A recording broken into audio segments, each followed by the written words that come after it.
नमस्कार दोस्तों। इजराइल और ईरान के बीच तनाव चरम पर है। दोनों देश एक दूसरे पर हमले भी कर रहे हैं। क्या ट्रंप दोनों देशों में समझौता करा पाएंगे? इस दुश्मनी की जड़ें कहां है? दरअसल साल 1949 की बात है, जब ईरान में नया संविधान लागू ही हुआ था। उस समय ईरान के राजा थे मोहम्मद रजा शाह पहलवी। नए संविधान के बावजूद कोई भी प्रधानमंत्री 2-4 महीने से ज्यादा नहीं टिक पा रहा था।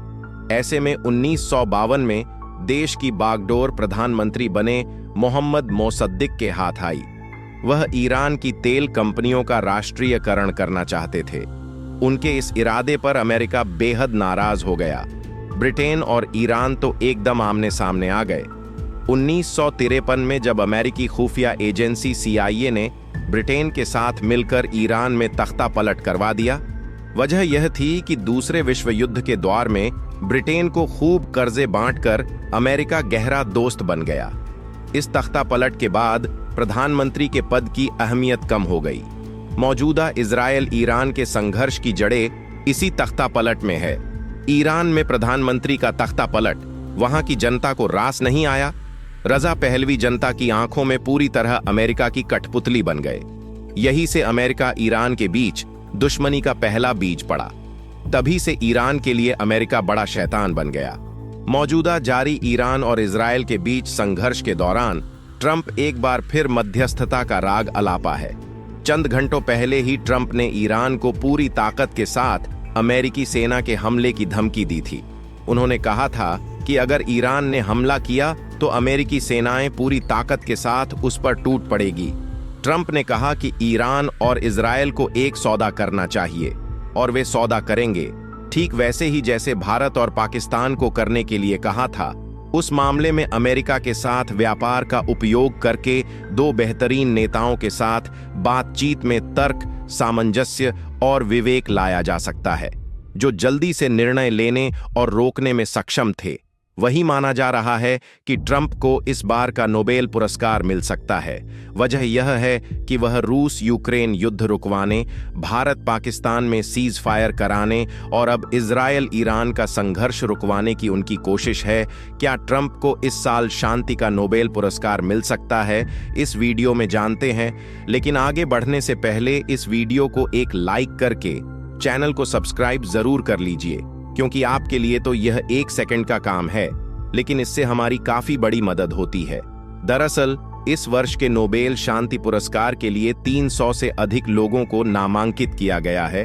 उनमें इस पुरस्कार के लिए अमेरिकी राष्ट्रपति डोनाल्ड ट्रंप का नाम आगे किया है। यह संभव है कि ट्रंप खुद इस अवार्ड को हासिल कर दुनिया में शांति का मसीहा बनना चाहते हों। दूसरी तरफ भारत पश्चिम एशिया में लगातार शांति की बात करता रहा है। भारत ने 2 राष्ट्र सिद्धांत का समर्थन किया है, लेकिन इस संघर्ष में कूटनीतिक तौर पर रणनीतिक बचाव बनाए रखा है। भारत ने इजराइल पर बीते साल हमास के 7 अक्टूबर के हमले को आतंकवादी हमला माना था।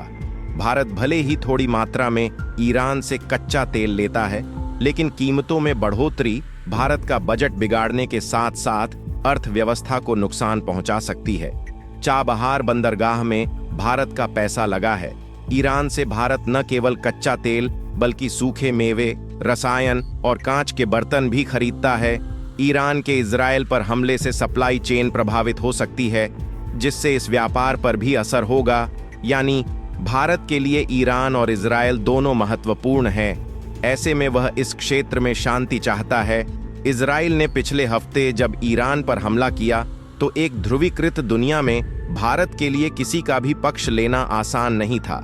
लेकिन करीब 1 महीने पहले ही भारत ने पाकिस्तान के कुछ इलाकों में हमला किया था, तो इजराइल खुलकर भारत के समर्थन में था। पाकिस्तान के मामले में इजराइल के लिए भारत का पक्ष लेना आसान है, क्योंकि पाकिस्तान ने अब तक एक राष्ट्र के रूप में इजराइल को स्वीकार नहीं किया है। इसके बावजूद पश्चिम एशिया में भारत का रुख किसी के प्रति झुके होने की तुलना में संतुलन का होता था। पिछले कुछ दिनों में ऐसी कई घटनाएं हुईं, जिसके बाद ऐसा कहा जा रहा है कि भारत इजराइल के पक्ष में ज्यादा झुका हुआ है। दोस्तों, क्या भारत ने इजराइल का साथ देना चाहिए या नहीं? कमेंट करके अपनी राय जरूर बताएं। आज की वीडियो में इतना ही। अगर वीडियो पसंद आई हो तो एक लाइक करके चैनल को सब्सक्राइब जरूर कर लीजिए।